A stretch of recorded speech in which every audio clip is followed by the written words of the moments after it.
We've already done this once. Yeah. This is podcast number 4, take 2. Take 2. Hello. Hello. Hello. I feel like saying sorry to the audience, but they won't even know.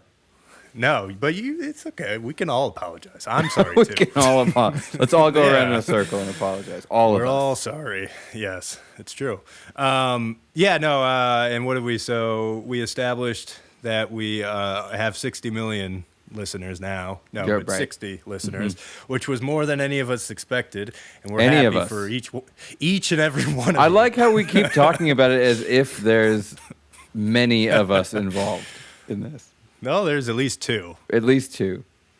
Yeah. Like, could 2 people stand in a single file line? I mean, 2 people, I guess, have to. No matter what their position is, it will always be a single file line. Exactly. Yeah. I think you just answered your own question. Yeah. So we established that too, and we're this repeat's running pretty smoothly right now. We also established you have an amp that was shorting. Yeah. So that was good. Well, no, that was not good. Oh, well, but it's fixed. Yeah, so that's good. And and then we're going to talk about Galen. I think that was Oh, and we're on Apple Podcast now too. Well, we're on Apple Podcast. That's right. Apple. Yeah. So we're going to talk about Galen. That's who we're talking about today. Going back into the final. So do you think you can do a better recap of everything he did so. This time? All right. I think so. And I'm more excited. Efficient, better, faster, stronger. And so Galen, going back into Sherwin B. Nuland's book. So born in Greece, 129/130 AD, son of an architect. Wow. We established that. Who else could be that? Of no significance because none of our parents are architects. Interesting note, Not apparently even Pergamon, was where the book was conceived and the word parchment comes from. So that was an interesting thing. Yeah, it's a great little factoid. Thank you for pointing it out for the first time. So he was an originator of experimental medicine in medicine. Experimental method in medicine. That's what I meant to say. I thought you said you were going to do this better than the last swimmingly. time. Yeah, I don't know what's going on. I'm nervous today. You make me nervous. So he was originator of experimental method in medicine and introduced anatomical concept of disease. That understanding how the body is structured is critical to understanding how disease occurs. That's what the anatomical concept of disease is. And he established a research system that you could say basically all of modern medicine still uses, that you do dissections in anatomy, experiments in physiology, and observations in patients to learn how to treat people more effectively. Sure. He is also full of contradictions, though. And so we're talking about him because he was basically, medicine was Galen for 1,500 years after his death. So he's a Roman anatomist. We talked about him a little bit previously. Vesalius basically came, who we talked about last episode, and showed that he was wrong in a lot of ways, but for 1,500 years, his work stood as dogma, and some of his greatest contributions was that he discovered that arteries have blood. It was thought that they had pneuma, or the life force inhaled from the lungs, while veins had the blood, and then it was sort of pushed into the veins from the arteries somehow, and then also discovered the heartbeat pushes blood, but they didn't realize the circulatory system yet. Discovered the role of the phrenic nerve as important for breathing, and also many other sort of nerves, and sort of introduced the idea of doing experiments, loss of function experiments, to just, figure out how things work. Honestly, though, I feel like people were probably doing that before him. But anyway, discovered that the voice is not generated from the heart, like Aristotle thought, but from the larynx. Discovered the diaphragm and thoracic muscles cause the lungs to fill with air. And discovered that urine was produced in the kidneys and not the bladder. So he kind of became so good at medicine because he was, in some ways, went to like the Harvard of the ancient world. He went to the city of Alexandria, and he studied at the Library of Alexandria, where you had all of the ancient texts before the barbarians came and burned it down, Right. As barbarians like to do. As they like to do. Always burning down the libraries. Walls. Yes, they hate walls. They do, though. It's always been barbarians at the gate, right? They're always trying to get in. not to be political or anything. No, I always imagine like that old Age of Empires game, or Warcraft or any of those games where you have to attack a city and they're just like people hacking away at a wall with swords. Right. Which is a hilarious idea to me. They're like, fuck this wall. Yeah. It's a wall. Get it. Yeah. Yeah. You got to get the walls. The walls. Yeah. So, I mean, it's true, though. You gotta. It's true. And, you gotta go at that wall with swords, spears. That's me trying to slyly get back on track. Oh, okay. I'm not very good at it. Went to Rome at like 32. So he was also basically he served as a gladiator physician for the high priest of Asia, whoever that was. I don't know who that was, but I picture. I wonder how much of Asia that encompassed. I don't know, but I'm picturing the dude from Gladiator. Did you see Gladiator? We should use Gladiator as the. I've never seen it. Come on. Okay. Well, there's a guy in there that I'm picturing. Russell Crowe, right? The guy that Russell Crowe ends up having to fight for. I'm picturing him as the High Priest of Asia. If you've seen the movie, you'll get it. And you know what, Anthony? Most people have. I'll just be honest. Okay. So no. It takes a lot to get me to see a movie. It's a great movie, Anthony. Is it? No, I don't believe that. I couldn't be that good. A lot of beautifully shot slow motion stills of probably him a lot of like through and like a high voice. Yeah. Yes, exactly. Walking through a field with a high voice and putting his hand through wheat. It's very artistic. Nice. So anyway, very artistic. Okay. All right. So went to Rome at the age of 32, though, when war broke out between the Pergamenes and the Galatians.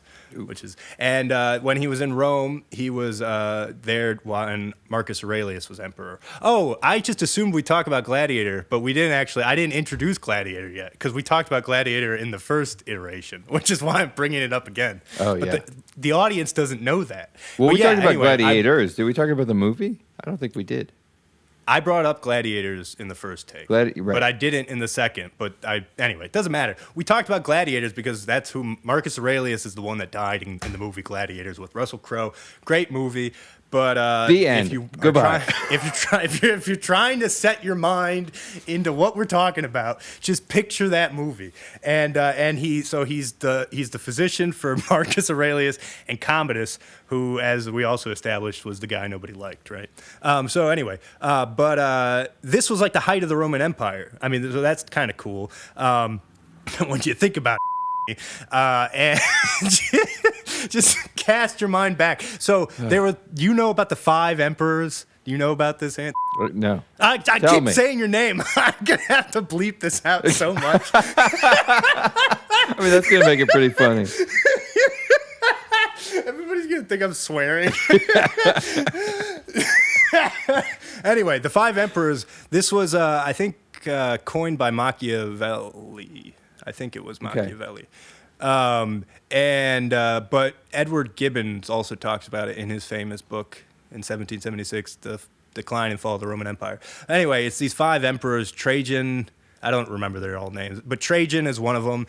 And Trajan was important because he basically was the person that established the biggest, like, at the height of his reign, Rome was as big as it would ever be. And then, so it was the largest geographic area that it would ever sort of have. And Marcus Aurelius, I think, took over a few generations after that, like 100 years, or maybe even 60 years after that. Trajan maybe died in 89 or something. Doesn't matter, but the point is, this was like the height of the Roman Empire. That's the point. That's why I'm bringing up the 5 great emperors, because they were all reigning at this time. And so Galen was coming at basically the end and sort of, you could say, the beginning of the decline of the Roman Empire, which is just kind of interesting to think. But it was also the height of the Greek sort of influence on Rome too, and which is potentially why he was so well received, because the book didn't really talk about this, but he basically goes to Rome and is like almost all of a sudden accepted by all like the intelligentsia. And it does say that he has enemies and even might need to flee at one point. Right. And And it's unclear whether he fled during a plague epidemic, which is a little bit, you could say douchey for a doctor to do. Oh, like he's supposed to go down with the ship kind of a thing? Yeah, he's like the firefighter running away from the fire, you know what I mean? So, yeah. It's hot in there. Exactly. Yeah, it's hot. You expect me to go down? Yeah. So, but anyway, but it's just weird. So I wonder, basically, though, if he was so well accepted because, again, it's kind of like, it's kind of like how America looked at Europe for so long. Right. Like if you went to Europe and you got educated and then you came to the U.S., and you could say it's the other way around, although I think it still exists, like, that way to an extent. Like I still read a lot of papers from European institutions. I'm like, oh, wow, okay, this is very good. Oh, wow. Oh, wow. Nice okay. job, guys. Very nice. But anyway, but yeah, so it's kind of like that. And so maybe, anyway, I'm kind of ranting right now, so feel free to just tell me to shut up whenever. But yeah, it was and then he basically somehow got into a position where he was able to diagnose Marcus Aurelius correctly, and that is what got him into the graces of the emperor, and then sort of the rest is history. He was set up. That makes sense. Yeah,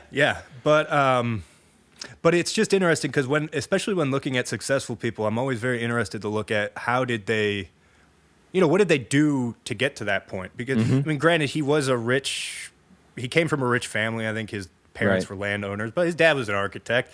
I know a little bit of something with that. You're not going to be completely rich, but they did own land. And why would you know anything about that? I don't know. Mr. X says nothing. But maybe being an architect back in the ancient Rome was different than now. I don't know. They could have been. Well, they had to do a lot with columns and stuff, That's true, and arches. Oof. Yeah. Yeah. Yeah. And flying buttresses. I think they invented that, didn't they? The Romans. Yeah. I think you would know, and I don't know why you would know, but I would trust you more than I would trust. Yeah. It's because I love the fountainhead. Yeah. Cool. So I have a few thoughts along the way. This book is sort of fun because each chapter starts with a little quote or bit of an essay or a poem or something like that. So this one starts with a little poem that had 2 lines in it that I liked. One was all discord, harmony not understood. I like that idea, and I feel like I was reading this little snippet, and I was like, oh, I like this, and then the next thing is the author's like, and Galen turned this on its head, and it's all wrong. Right. Yeah, because that was from the Greeks, right? Alexander the Pope, Greeks were Essay on Man. Oh, that's right. Oh yeah, I really like that. And then it quote ends with too. one truth is clear: whatever is right. Right. I think that's a very potent statement. Right. And I guess it's in opposition to the idea of research and scientific research and medical research. I don't think so. I think that's what he Actually, says right at the beginning. When he wrote these couples, which had formed the basis of medical thinking for 15 years. Skeptical mind of modern scientists believe that all is preordained to serve some greater good is an unthinkable proposition. Yeah. That's interesting because I also read that. I see what you're saying. I also read it. You're right. That is what he's saying. So I'm misinterpreting it. But I actually interpret what Alexander Pope's saying at the end. Mm-hmm.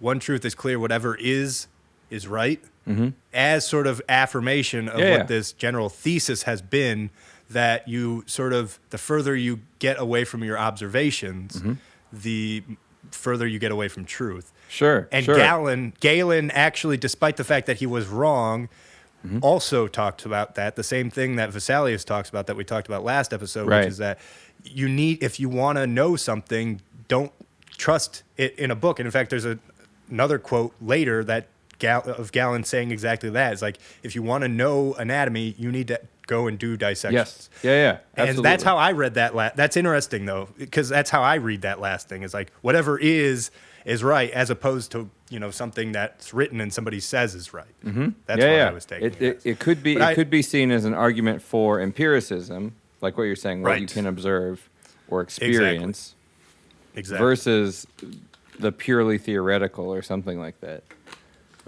Right. Well, and this is where we can get very philosophical and postmodern, if you will, and say like every theory, like what, I don't know. What, I don't know. It's like, I feel like all of these theories, you have a framework. So everything is a framework. So it's like they're, because this is basically talking about predeterminism and it was making the point that Galen had a larger framework that he was trying to fit his stuff into. Right. And I would say you could probably make a case that empiricism is a framework like that. There's going to be some set of assumptions. Well, I think the postmodernists would say that, yes, that everything is a framework. But there's exactly right. But if we assume that there are things that are, as silly of a thing to say, I think it's a potent statement because it. Man, my mic stand here is going crazy. I'm making it worse as I fiddle with it, but the idea that you can trust being in and of itself as being some kind of barometer of truth is an interesting position because I see it as being related to both science and religion in different ways. And the next few pages go on to talk about sort of the difference between medical research and scientific method and the religious ideas of faith. But I actually think that they're less different than this book is making them seem. Not that there aren't differences, but that the difference isn't quite where it's placing it. And that they're both assuming that you can discover sort of the nature of God. You should investigate the nature of God because God is the creator of all, and there's a different way of doing it.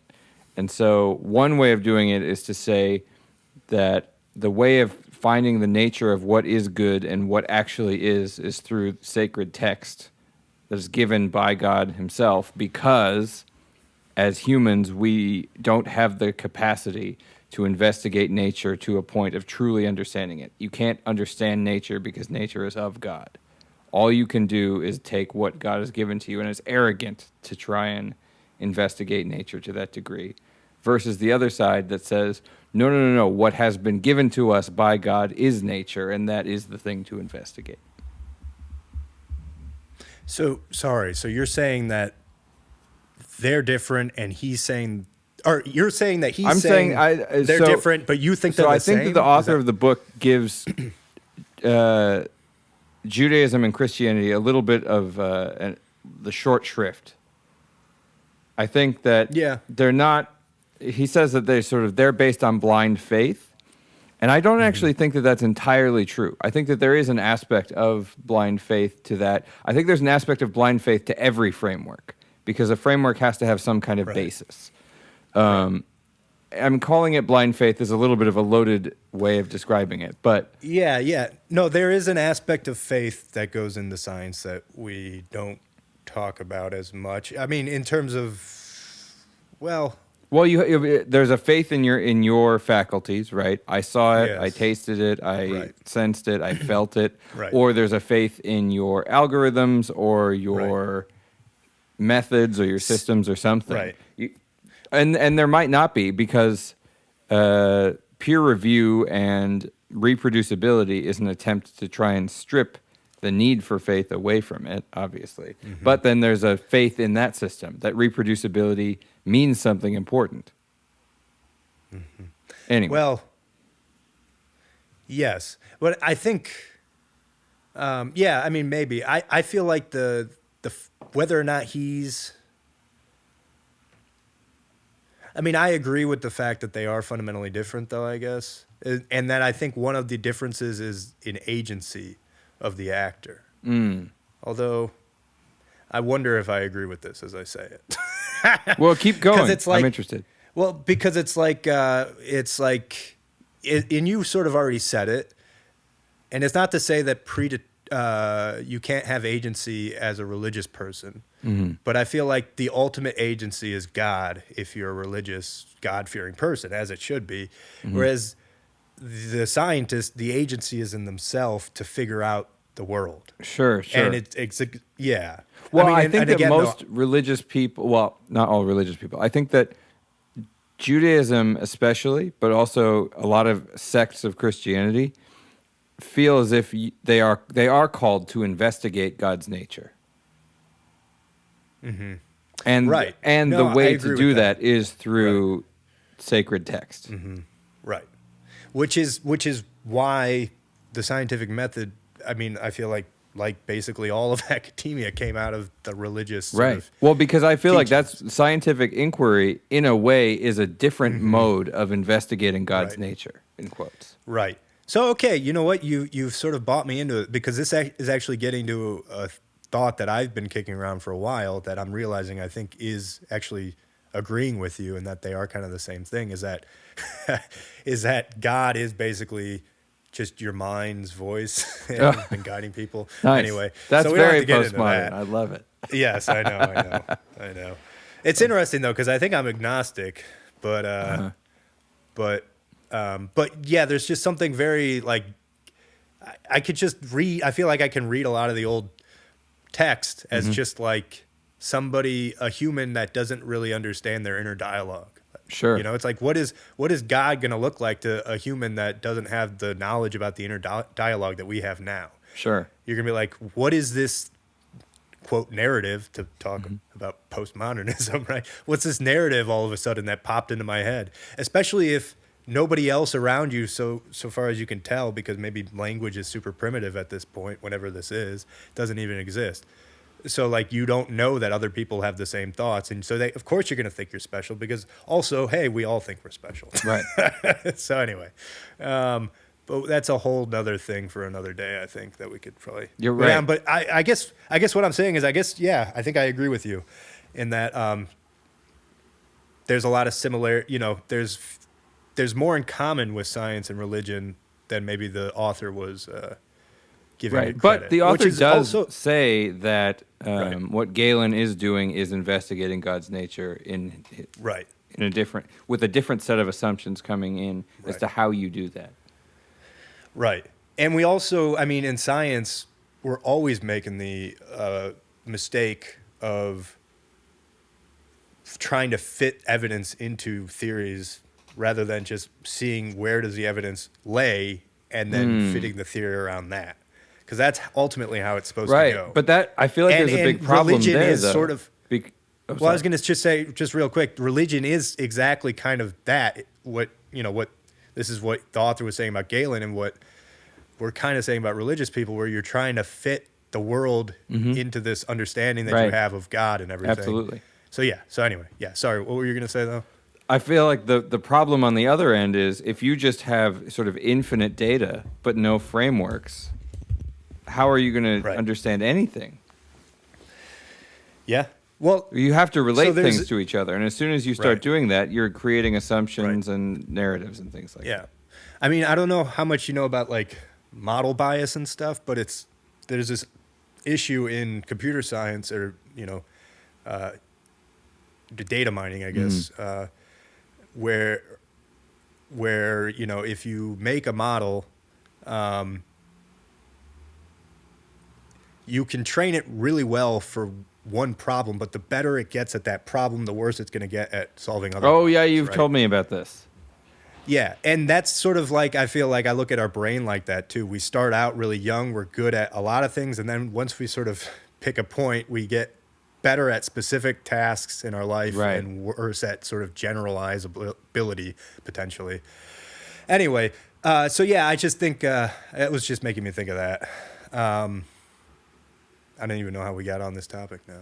I was just talking about the difference between Galen and the scientific method versus the Judeo-Christian method of sort of understanding the world and inquiry and things like that. Because then he goes on to talk about the scientific method as opposed to systems of thought where there's some famous person who's made a claim, and then that's just what you go with for all time. Right. Right. Well, and what I like about this is exactly what you were saying last time too, with the idea that, Right.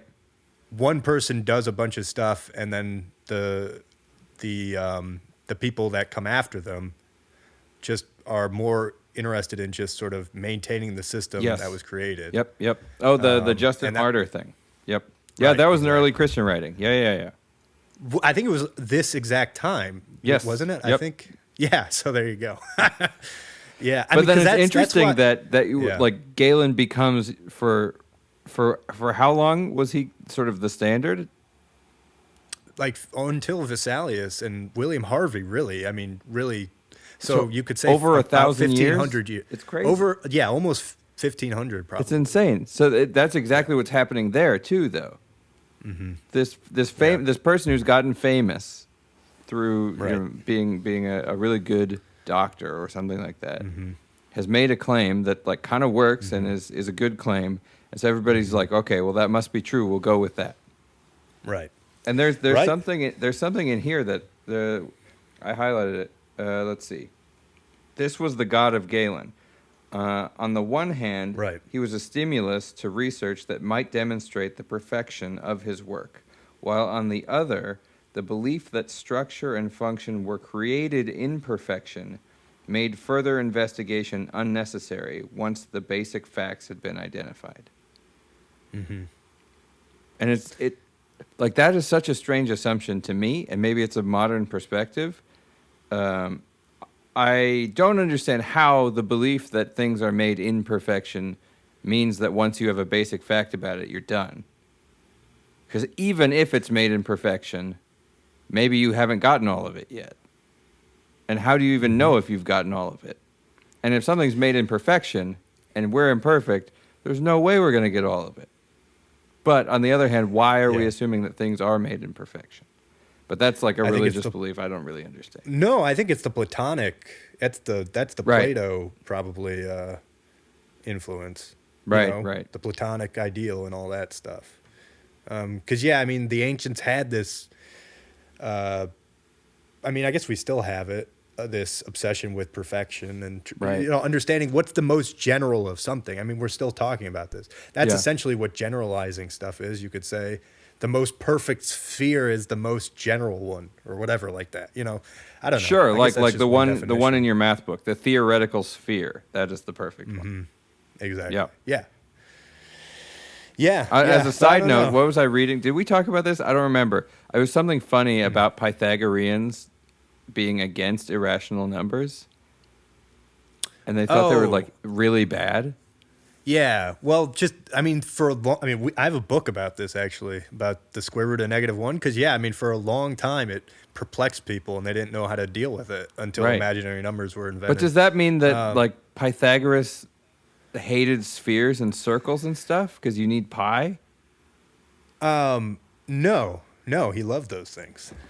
But the Pythagoreans, maybe I'm misunderstanding. No, I was reading that they thought that irrational numbers were wrong and evil, and if you needed to use irrational numbers, you were way on the wrong track. Well, they were mystical about that stuff because you could get around it. You just use the right ratios, and then you won't have to, deal with them. Right. It's funny because emotionally, I kind of almost get it. Like pi is sort of irritating. Right. Well, no, but I'm sorry. You said irrational. Yeah. I heard imaginary. Yeah. Dude, this is like Schubert and Schumann, the last episode. I hear one thing, and then I just assume it was so I'm sorry. You said irrational. I was like, wait, what are you talking about? Yeah, I didn't think that they hated them. But sorry, the square root of -1, though, they may have hated. I could believe that more. But if you read it somewhere, hey man, if you read it on the internet, it's got to be right. It was a podcast, even better. Oh, it was a podcast? We could probably Google this quickly, but who cares? It's okay.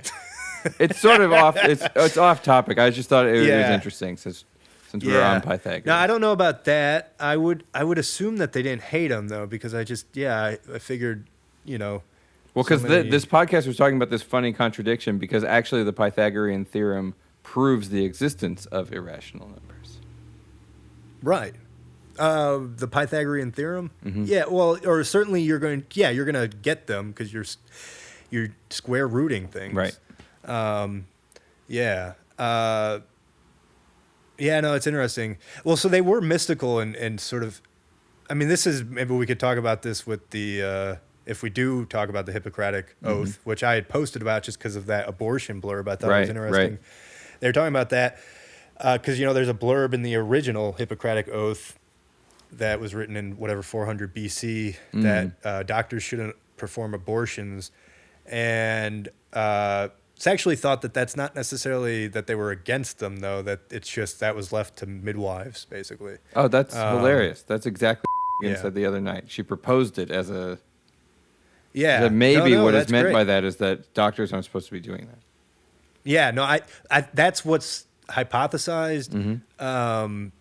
Because there's also right after that there's this thing about you won't like cut people with the stone or whatever. Yeah, That I should be didn't left to understand those that. I read that one a few times. I That don't was- quite get what it means. I think it's talking about surgeons. I think like stone cutters or something sure. potentially. That was just one. I think it was just Like you're not one supposed to take a thing I read on surgeon's the job internet. away from them. Well, but it's the idea that you're not a practitioner, so you should leave that to the people that. Because, this gets back to what we were saying last time about how for a while doctors didn't do procedures. Like they did in Galen's day, but Right. it sort of became a very heady profession when, during Vesalius's time in the Renaissance period, where doctors were just you would think about things and you would prognosticate and you would tell other people to bleed people and stuff, but you weren't. I mean, it's honestly kind of like today, the internists of today, in some sense. It's like the nurses are doing most of the procedures at the bedside, or you're going into the OR to have a surgeon do the procedures. Regular doctors, if you're not in a procedural specialty, you're just going to be thinking and prognosticating and then giving treatment. Obviously, I'm just ranting now. Yeah. We know all this and the prescribing, obviously. So it's not that, it's just getting back to a question you had asked last time, though, about how the profession hasn't changed that dramatically in a millennia. I mean, they're still fundamentally doing the same things. Sorry. You know how I like to rant. Right? It's great. But yeah, no, so stonecutters was probably surgeons, don't do surgeries. And the abortion thing was probably just leave it to the midwives. They do that. And but the other thing it said under the abortion was also not providing people medicines that'll kill them, like anti-euthanasia too, I think. Yes. Yeah. Yep. Well, it's the do no harm idea. Right. I mean, that's where do no harm came out of. And so this is when we talk about the professionalism. You could argue that the Hippocratic Oath and professionalism all came out of this. Well, it even talks about professional doctor and professionalism. Yeah, because we won't read this or we won't talk about this chapter, but part of why I wanted to read the Hippocrates chapter was because it explained a little bit about sort of because Galen was essentially a Greek physician. I mean, he was Greek and he was taught by the ancient Greek ways, even though, a lot of the knowledge was 400 years old by the time he was practicing. It was still, it was his bread and butter. So there's a paragraph sort of in the middle that says, here, I'll read the whole paragraph. The appeal of capsulizing Galen's contribution by the expression, quote, he really started the whole thing, rests on a consideration of just what it was that he started. It is this principle. The sick can be properly treated only if physicians understand how the body works and the ways in which disease disturbs it. Yeah. Yeah, I guess I just feel so I would agree this is definitely how we think. So is that really what you're asking? It's how we think. Would you agree that's a good encapsulation of sort of Galen's philosophical contribution to medicine?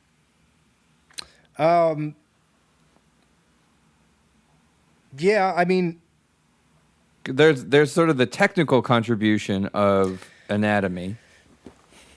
Yeah. I think which he was like sort of right, oversimplifies- sort of wrong about. Yeah. And then there's the philosophical Yeah. contribution of Yeah. his mode of dealing with medicine and medical research. I think it was and he said, it's interesting that he sort of uses that, because this is where he kind of repeats himself, Right. but I guess he's kind of contradicting himself a little bit. Right. Because I feel like earlier, Oh, he like actually Galen, says, aha. Yeah. I He's know, really right? embodying Ooh. this guy in this chapter. Yeah, because I think it's his origination of the experimental method in medicine that would probably be his greatest contribution, which you could argue is sort of, yeah,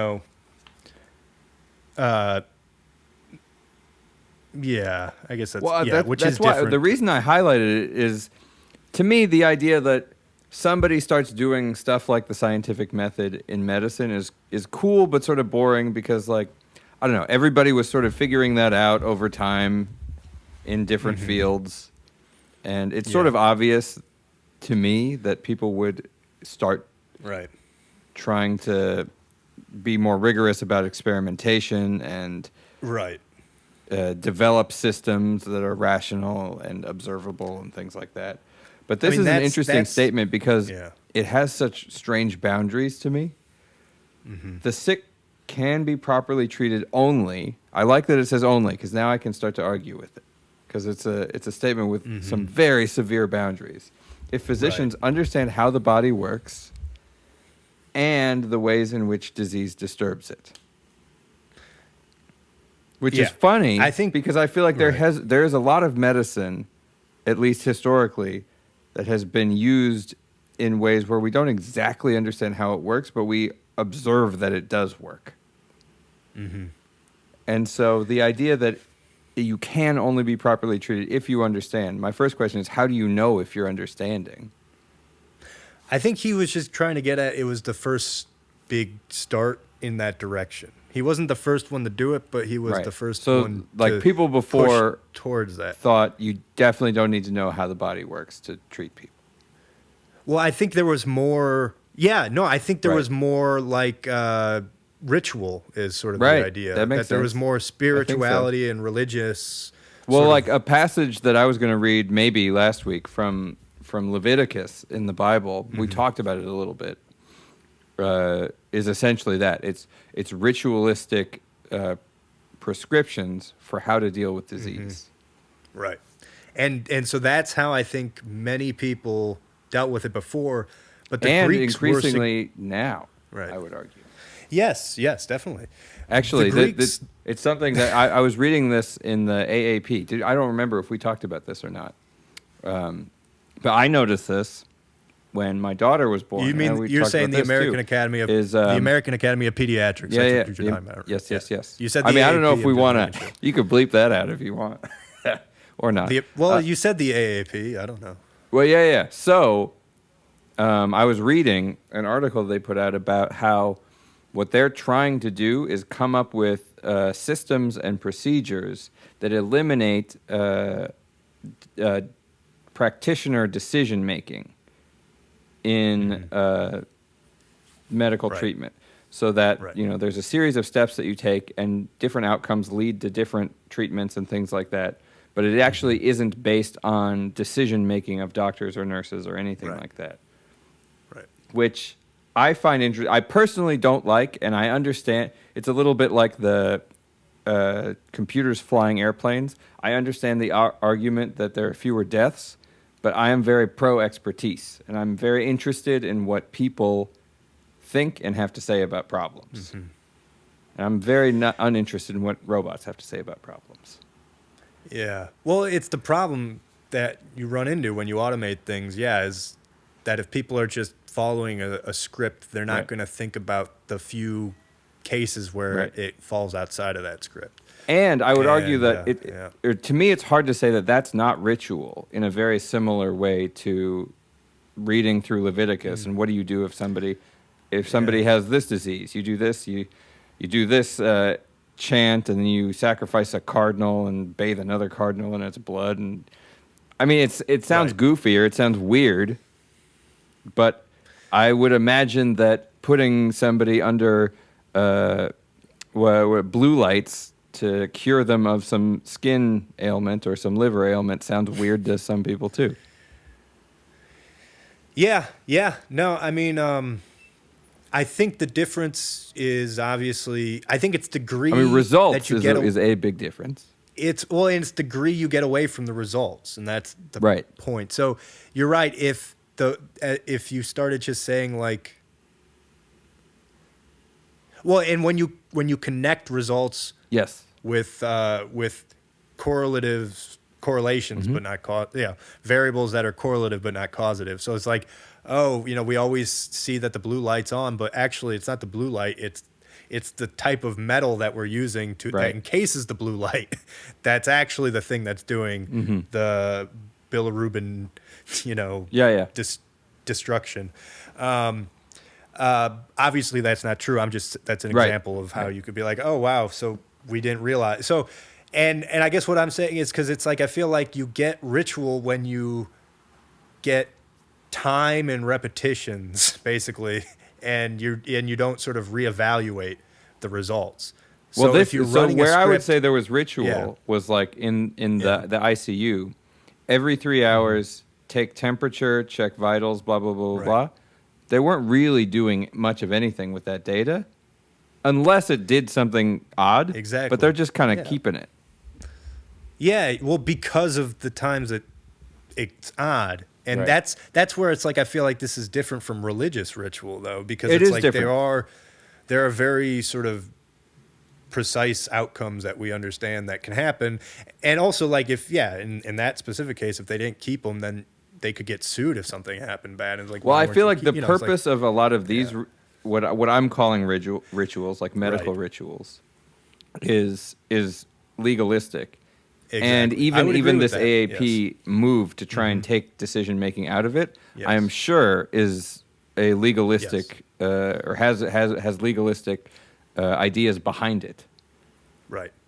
so that Yeah, you can say there no, is- I yep. did all the stuff that you're supposed to do. I'm off the hook. Right. But I mean, I think that yeah. I don't know. I think that liability is important, but whatever. That's a whole separate conversation. Well, yeah, because I mean, this is why you don't like bureaucracy, right? Because this is essentially what bureaucracy is good for: is you disperse the liability, and then nobody's Right. culpable. Yeah, everybody's sin free. Exactly. Yeah, and that's essentially It's what you're like doing in a it's way like what was with- the Catholic with a thing where you could buy procedure. indulgences? Oh yeah. It's great. Yeah. But yeah, no, I mean, I see I agree with the sentiment of what you're saying. Like, I see the similarities, and I agree. I'm trying. It's an interesting question because I feel like we're not quite hitting on what the similarity is, and that's okay. Maybe we'll keep kind of coming back on it. But I guess what I'm saying is I feel like we're hitting on this interesting progression. We're like almost closing in on defining what's the progression to dogmatism. You know what I mean? Sure. It's like you start with a result and a cogent result, but at some point every cogent result gets manipulated, and this is the game of telephone, but it's the game of telephone over time, Right. which is why I was saying it's like repetition plus time is going to equal dogma or something like that. Well, repetition time is Well, already we in kind of talked about that repetition, last week, right? So just Safe maybe and just effective. repetition, safe and effective. Yeah. Repetition plus time, right? I mean, I said it again. Dude, you said your wife's name. I got to bleep that too. Lots of You don't bleeping. have to. Well, yeah, I didn't You say don't she want was me my to? wife. I just said Megan. Oh, well, I'll bleep wife too. There's a lot of bleeping. I've got a lot. This is going to be a I got very a lot of work to do. something episode. Bleep-tastic. Yeah. Yeah, so another interesting thing I was noticing was towards the end they made an interesting comment about the publication deluge, which was, I don't know if you made it to that part. Sorry, I should have called you out like that. You said last time you didn't make it to the end. No, so I didn't. didn't know if, I skipped to, I made it like a halfway through and then I skipped to the end, but I think I didn't get that. No, it's okay. And I It's okay, thank you. Said anything. Yeah. But yeah, so I just thought that was interesting because first off, he was bringing it up as kind of ironic that Galen was saying that. Right. Because it was like Galen. I keep going back and forth on how I want to say Me his too. name. Galen was saying that That's good. that he published a lot. I mean, so it's ironic for him to say like, oh, there's way too many publications. But basically Galen's quote was that there's too many publications. Maybe we need some kind of committee to read everything that's been written. And also, we should not have author names. It's interesting. Nice. So it's interesting because that would also take away culpability, though. You were talking Sure, about culpability. that's a good point. That's but it also takes away ego. that tickles my anti-intellectual property nerve. But. Right. Yeah. But Yeah. I see what you say about the liability. I didn't think about that immediately. Right. You're right. Yeah. Yeah. No, but it's interesting because we essentially do peer review, not to maybe to the degree Right. that, not like having a centralized committee, but every journal you're going to have quote experts that read in scientific journals, and this is what peer review is. So this is kind of what Galen was saying. But it's also interesting because it's like we're reading this book that was written in 1989 or in the 80s, and then he's reflecting on Galen. And so the Sherwin B. Nuland was reflecting how it's like crazy. Galen was saying how there's too many publications in Rome, 100 AD Rome, because he was like, yo, there's way too many publications in 1985 Yale, in the world then. And now I'm like, dude, you guys don't even know anything. It's like there's way too many publications now. It's like I look at the 80s and I'm like, there was no publications compared to now. It's like it's mind-boggling to try to keep up with the everybody's amount of, going through school. Everybody's getting graduate Exactly. degrees. Everybody's trying to do faculty work, postdocs, blah, blah, blah, blah, blah. Yeah. So it's just like, it's just amazing. I mean, he did mention that it was exponentially accelerating, so that's why. So he had a grasp on that, and I'm sure he would have not been surprised by the amount of new publications. He just walked today, in and, well, what did I say? Yeah, it's like, yo, Sherwin, you were not the only one that thought that. You really think you came up with that? Yeah, so... Actually, that point, I feel like this is the suspicion I have with all of this history stuff. And not even just this book. Any history I read where it's just one guy credited with some crazy thing. Right. To me, there has to be more people doing something like that. And that's just the one that's made it into the books. Well, there's this Newton book that might be an interesting one that we could do an episode on because it's just a good book about Newton. It's short. But I think I brought him up before, maybe last episode too, because it's like it's that exact. I mean, he has that quote, "Standing on the shoulders of giants," which is to say that all of his, exactly what you're saying, that if we recognize Newton as doing anything great, it's because he's standing on the shoulders of giants, right? And that did many things before him, and he's just the tip of the spear at that time. And he actually had to be pushed to publish because he was like, why would I publish? Somebody else has obviously thought about this, like gravity or whatever. I feel like I said this. Did I say this exact thing last episode? Yeah. Well, I don't remember if it was last time or the time before, but we've done this one before. Okay. So I'm just repeating myself, dude. I'm a regular but if Joe I think about it Rogan. in terms that I know better, in recent music history, it's very rare that there's literally just one person doing something. There's usually movements, and then there's people who sort of stand out. Mm-hmm. But it's not like Eddie Van Halen was the only guy tapping. Right. There were gazillions of bands doing that. He just did it in a way that kind of captured everybody's attention a little bit more. Right. Or like John Coltrane wasn't the only guy going like way out. Right. Everybody was. Agreed. But he did probably say he was the only one or invented it. Didn't he say he invented Eddie Van Halen did say he invented a lot of things that maybe. Right. Yeah, I mean, I hate it when I see people. I see that on social media, too. I don't want to call this person out. Maybe I should. I see this guitarist who is very good, don't get me wrong, but in his profile, he has, like, inventor of this technique. And I'm just like, dude. Anyway, should I call this guy out? Anyway, it's like it's a technique. It's called bell harmonics, but it's artificial harmonics. And it's just like, that's what, they're artificial harmonics. He didn't invent artificial harmonics, but anyway. God did. It's fine. Right. God invented artifical harmonics. I like that That's right. we're two non-religious people, and I just love the idea. I love saying it to atheists, like, no, God invented that one. Yeah, obviously God invented. Well, harmonics, I mean, that's the world of nature, right?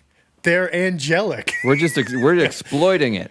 It's true. We're a bunch of bastards. Ungrateful. Yeah. Hey, speak for yourself.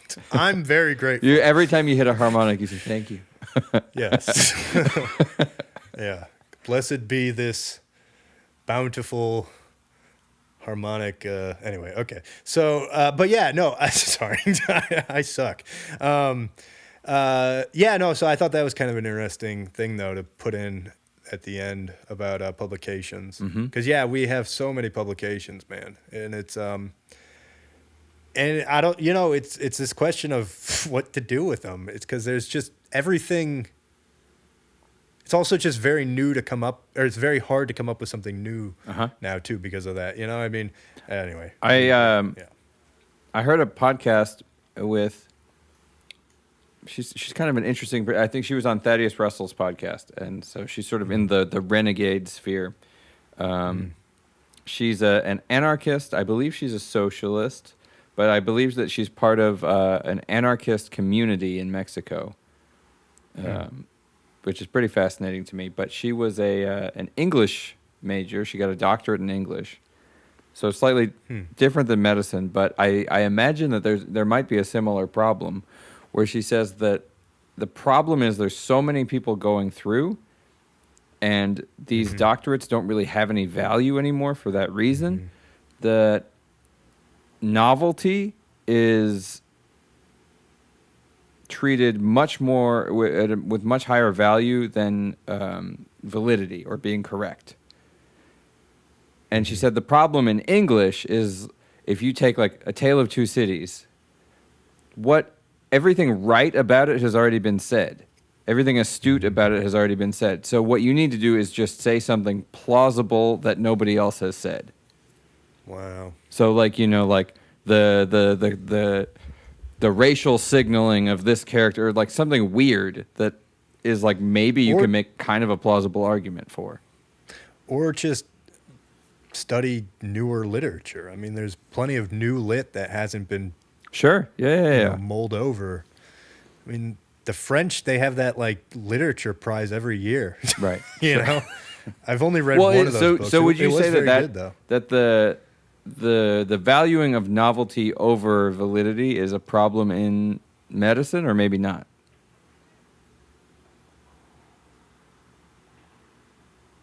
I would say it definitely is in music. At the upper academic levels. Yeah. I'm trying to think. I mean, I haven't thought about it, actually. I don't want to give... What's my knee jerk? My guess is no. But maybe I'm wrong. My guess is you could say something new that's really weird and crazy, and the medical world wouldn't be into it just because it's new. Yeah, I think a certain type of novelty, yes, but most, probably no. I would agree with that. And it's actually would trend towards dogmatism and sort of the vanguard or whatever, like whatever the authority is. Which goes back to this how we maybe initially got on this, talking about the having a protocol. Right. And having all physicians, because I mean, it's true. When I was on my pediatrics rotation, it was just, there was a lot of protocols that you had to follow. I mean, there's a lot of protocols you have to follow on every rotation, but I do remember feeling like there was, but again, it does make sense, because it's like, we're also talking about the most valuable maybe things in our society are the children, right? Right. So it's like, the risk and liability everything's just more intense when it comes to kids. Right. No, I understand that. Yeah. So one thing that I would be interested in is, I've talked to a few pilots who I know, and they say that the way that you fly a plane now is you assume at all times that the computer is trying to kill you. And that's how you work with the computer. Wow. And I wonder what that would look like in terms of medicine. Like, yes, you use it. Yes, it's useful and helpful for a number of things. But assume that it's trying to kill you. Yeah, I guess it's just maybe to say assume it's wrong. That's what maybe. Well, it's not. It's not assume that it's wrong. Yeah. It's assume that it is actively trying to kill you. Interesting. So yes, if you have to go to the bathroom, put the autopilot on. Sorry, why do we do this? This is what your friend said they do with planes? With airplanes. Yes. Why? The idea is to rely on your own skill and instinct as a pilot. And so if the computer is saying something contradictory to what you think or believe, you should investigate that. Oh, in that setting, but not always. No, while flying a plane. In the setting of flying a plane. No, I know, but I guess, okay, sorry, I'm getting wrapped up in semantics here, but I understand what you're saying, yes.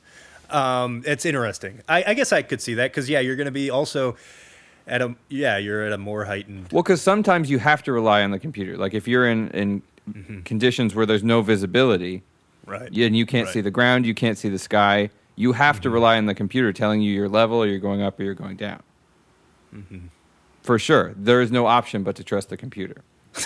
But you should definitely not trust the computer if it's saying something contradictory to you see the ground there and the sky there and it says you're upside down or something like that. I see. Yeah. Okay. I see what you're saying. Yeah, no, I think that's true. And I mean, I think that could come from, you could also just say that as like double checking everything too. Because that's what are you doing? If the computer tells you something, you're just double checking that what it tells you is correct. That's what I meant when I said, aren't you just really just assume it's wrong? Isn't that essentially the equivalent? I guess, yeah, maybe. But I just thought it was just kind of funny to. I see though. Maybe it's just more fun to sort of have people be like, just pretend like it's trying to kill you. You're in the. It's just kind of funny to.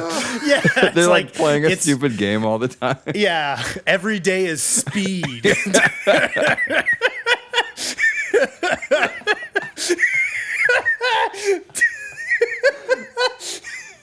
I don't know. That's the life of pilot. Wow, it's like way more fun than I thought. They get to play pretend games all the time. Yeah. I don't know. But yeah, I don't know. Trying to think if there's anything else I wanted to say. Another thing I thought was interesting was the way in which disease is understood in any society is an expression of that society's culture and not its intelligence. Yeah, I thought that was kind of interesting too. And then I was wondering how that then relates to modern understanding of disease. Because that sort of cuts against the entire idea of the scientific process as being some way to access, quote, truth, and it has more to do with our cultural positionings about research.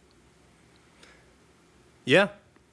I would say that the scientific method was trying to remove that. Be agnostic to culture. And that it was, again, maybe talking more of, like when it was probably talking about that, it must have been talking about like what it was before Galen. I don't know. No, then the next thing is modern Western man prefers to explain natural phenomena by the method of science, which involves not only observation but experiment, recording of data, and a devout refusal to admit any evidence not verifiable by the five senses. Yeah. It's a little flowery, but yeah. Yeah, I know. Yeah. A devout refusal. Right. Yeah. Yeah, I don't know. Yeah.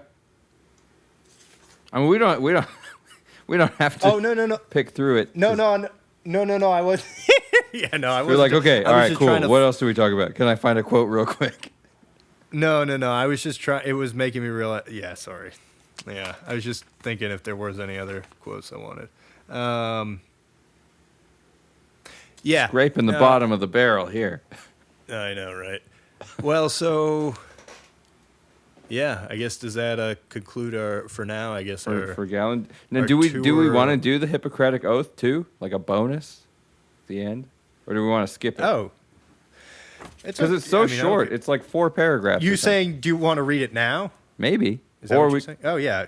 Yeah. Well, because next week we're going to pivot slightly away from this book. Yeah. No, I was beginning to pivot already, but no, I'm down to that's. Oh, I see. You're kind of out.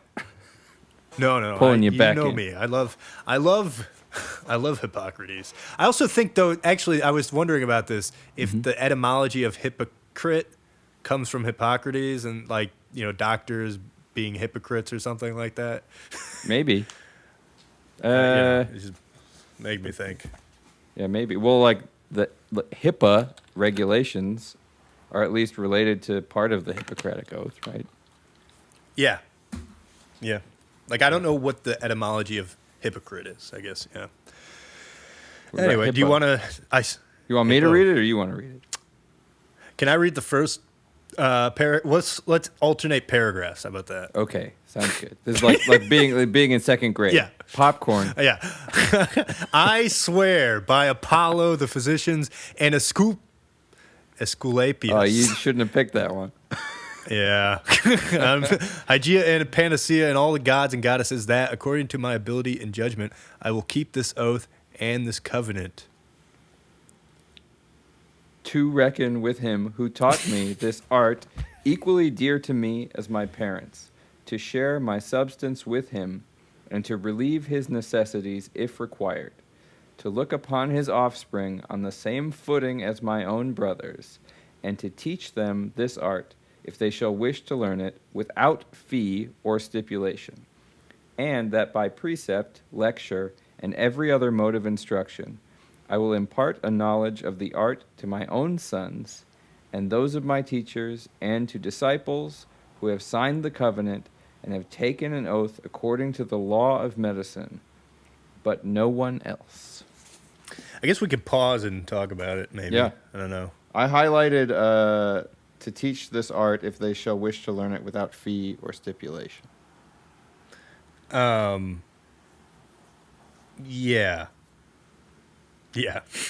Because I think med school is kind of expensive, right? I think that's just for offspring, though. And relieve his necessities if required, to look upon his offspring on the same footing as my own brothers. This is anybody who's interested in learning the art, right? If they shall wish, and to teach them this art if they shall wish to learn it without fear or stipulation. And then they go later. And that by precept, lecture, and every other mode of instruction, I will impart a knowledge of the art to my own sons and those of my teachers, and to disciples who have signed the covenant and have taken an oath according to the law of medicine, but no one else. So I think what it's saying, and maybe I'm wrong, is that you will treat the people who taught you the art of medicine with the same reverence that you treat your parents. Exactly. And that you will you will be willing to teach their offspring in the same way that you would your own family without fee or stipulation, which I actually take as being more general, meaning that you should freely share your knowledge of medicine. Mm-hmm. Yeah, I think you're right. I was thinking of the more,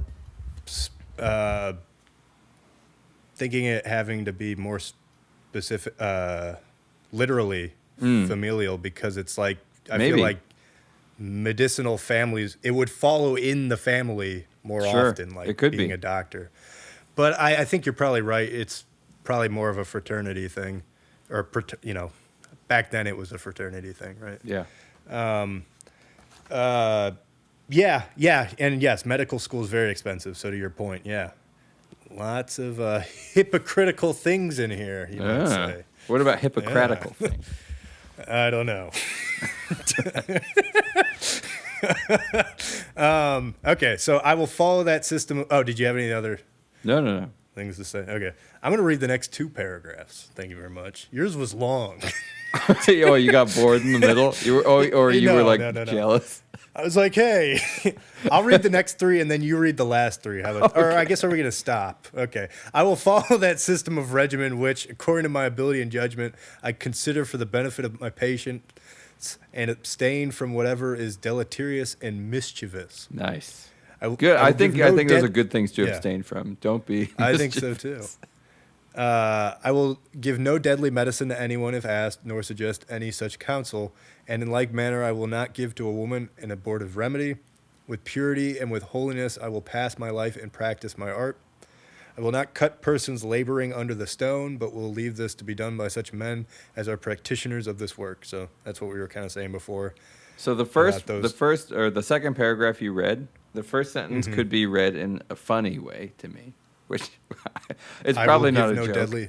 I will give no deadly medicine to anyone if asked. Like if you ask me, I'm not doing it. Yeah. No, that's actually a good point though. Yeah, I mean it's if asked. I mean, but you could just give it. That's like you didn't hear it from me, but oh. No, I'm reading this as like they're saying, but you're allowed to give deadly medicine if they don't ask. That's how I'm reading it. I think that's right. I think you got it. I think. Just kidding. Although the previous, you're not supposed to be mischievous, right? That's the previous one. Dang so it. maybe that's he's like, well, fine, you caught me there, Man. but. Okay. Wow, these are rock solid. Well done. Okay.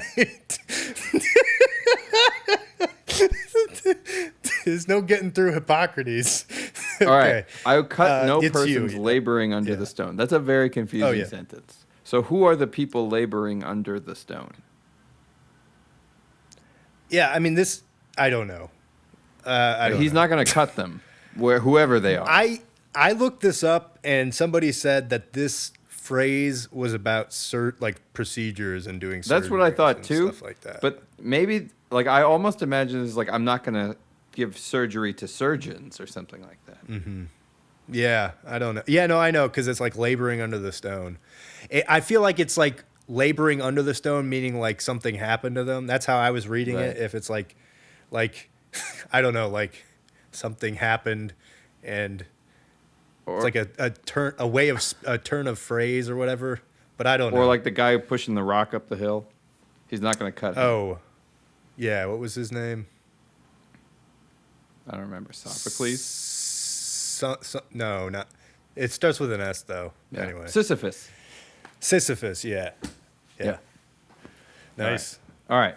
Into whatever houses I enter, I will go into them for the benefit of the sick, and will abstain from every voluntary act of mischief and really anti-mischief, this guy. Yeah, no mischief. And further, from the seduction of females or males, of freemen and slaves. Yeah. Very inclusive. That's good. So who are the freemen versus males and females? The freemen versus slaves. It's males versus females, and then freemen versus slaves. Oh, you're right. Dude, I'm such an idiot. What? It's like people who are not like you and me. No, I know. You're a genius. Antushka, you're a genius. All right. Okay. Whatever in connection with my professional practice, there's that professionalism, or not in connection with it, I see or hear in the life of men which ought not to be spoken of abroad, I will not divulge, as reckoning that all such should be kept secret. Do you want to finish it out? It would be an honor. While I continue to keep this oath unviolated, may it be granted to me to enjoy life and practice of the art, respected by all men in all times. But should I trespass and violate this oath, may the reverse be my lot. I feel like you need suspenders on and a pipe when you say that last one. Yes. Wow. Yeah. There's nothing like, you got to put a good curse in an oath, you know? It's like, or else, like a good oath, it's not going to have a weight. You need something bad if you like break it. Right. You need to know something bad's going to happen. Yeah. Or else what the heck is the point of taking the oath? Right. I like that. Yeah. I like that mischief is mentioned twice in such a short thing. Yeah. Were ancient Greeks really mischievous people? No comment. Oh, yeah, you don't want to get back into that. But yes. Yeah. Yeah, how many listeners do we have in Greece? Are we in trouble? Dude, I hope everybody is from Greece. Greek. I hope everybody's from Greece. You love Greek people so much. Like, at a certain point, I feel like you're not fooling anyone.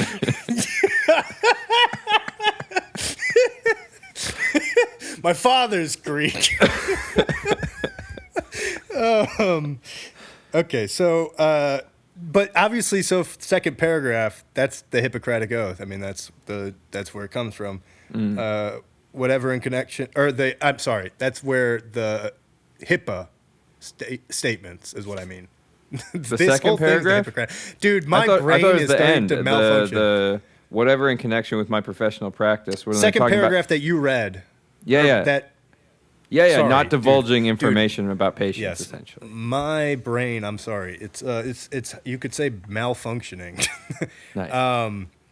Yes, I meant the second paragraph Right, I see. that you read. And yes, I didn't mean to say Hippocratic Oath. I meant to say the HIPAA, as in patient confidentiality, basically, which is what professional practice or not in connection with.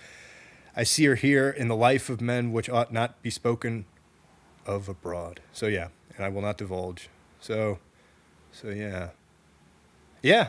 And I mean, and so, they were making the point in this chapter about how this came about was probably because there were a lot of charlatans at the time. And this was a way that they could sort of set themselves apart from them. Right. Because it was like, and you could say that's still kind of the way it is today. It's just like there are a lot of people in the medical, you could say, field right now.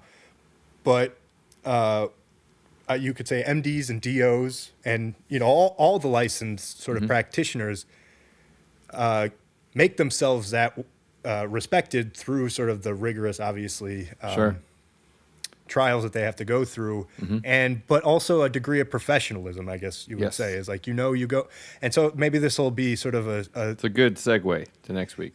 Segue to, a future episode that we'll do about professionalism. But it begs the question also of whether this over-professionalism is actually deleterious to the patient-doctor relationship, yada, or yada, mischievous.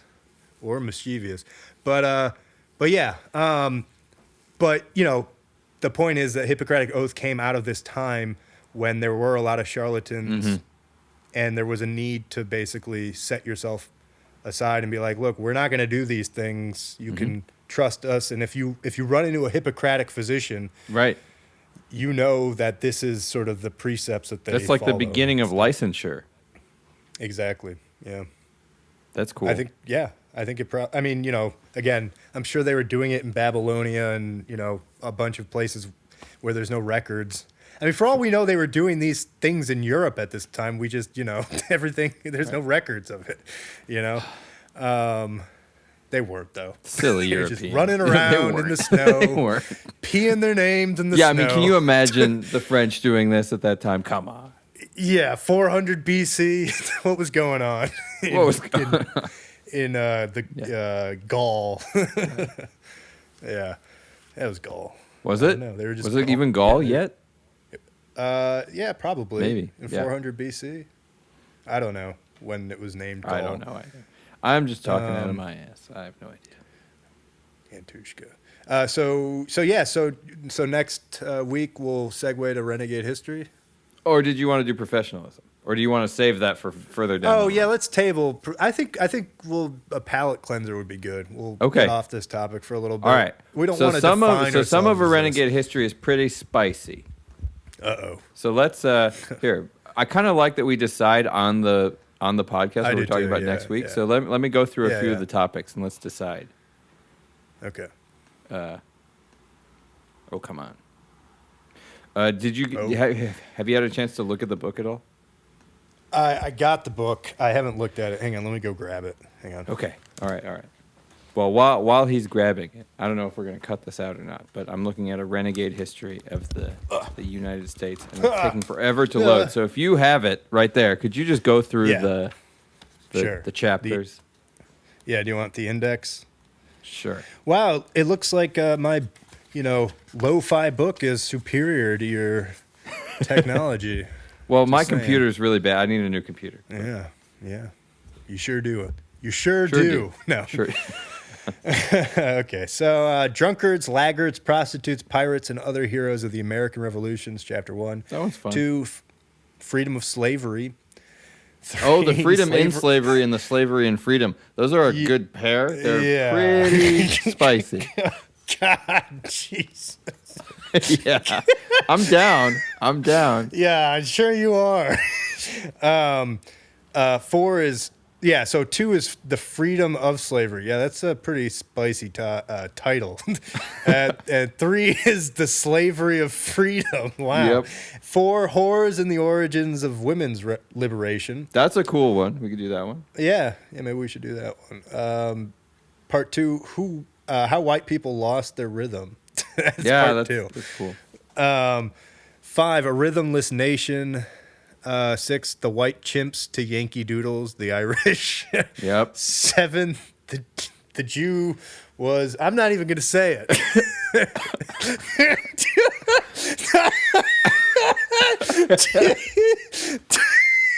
Maybe we shouldn't do that chapter. Jesus Christ! What have I got myself into? let's do the horrors in the West. Well, Italian Americans out of Africa, Chapter 8. Yeah. That actually sounds kind of interesting. I'm not gonna lie. 9, shopping, the real American Revolution. 10, how gangsters made America a better place. 11, behold a dictator, fascism and the New Deal. That I would like.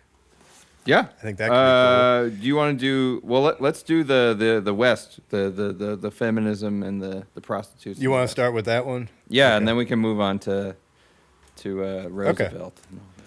Do you want me to finish, or do you want to talk about that?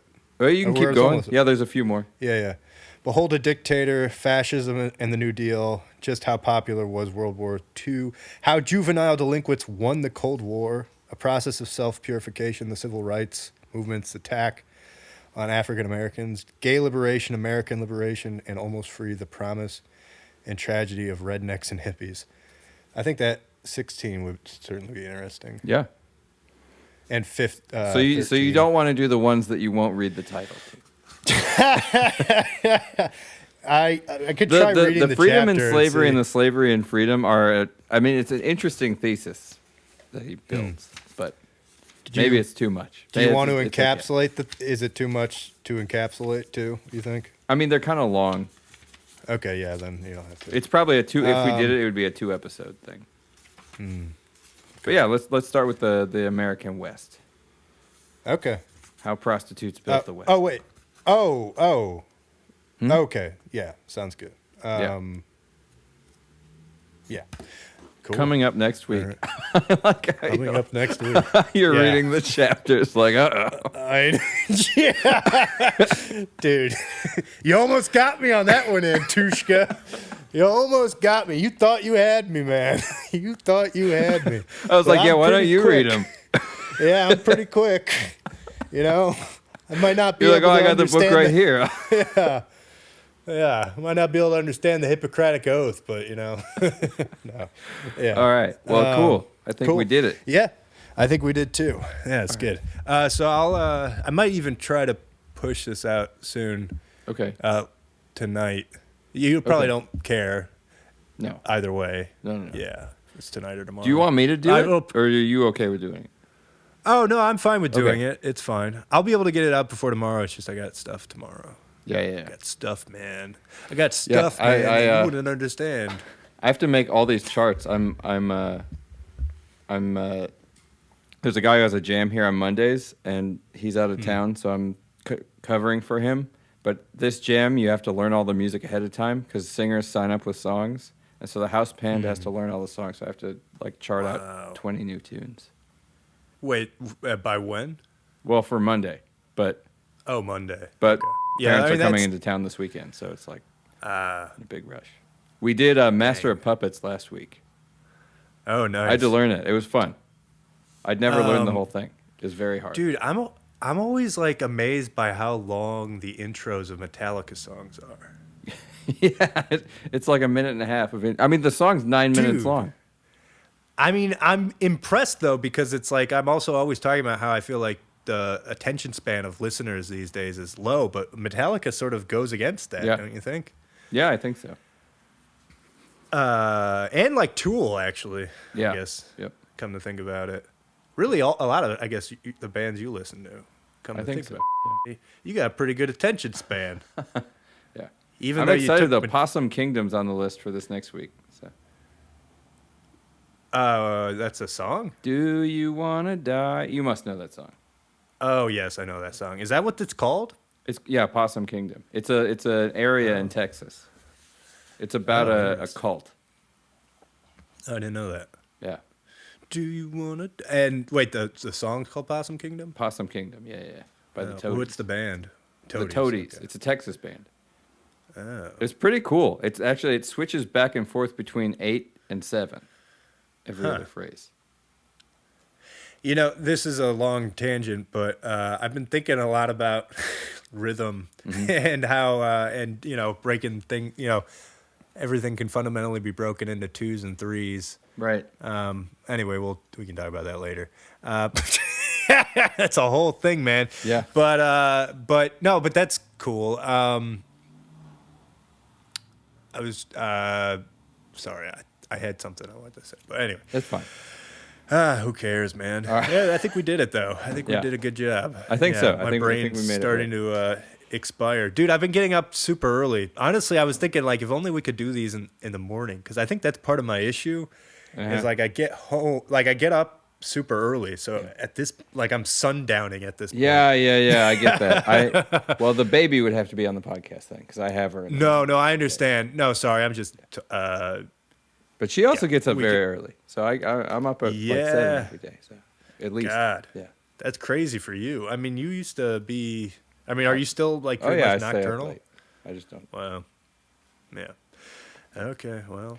Okay. All right. Well. All right. Cool. Yeah. Good talking. ya. I'll read that for next week. Bye. Bye.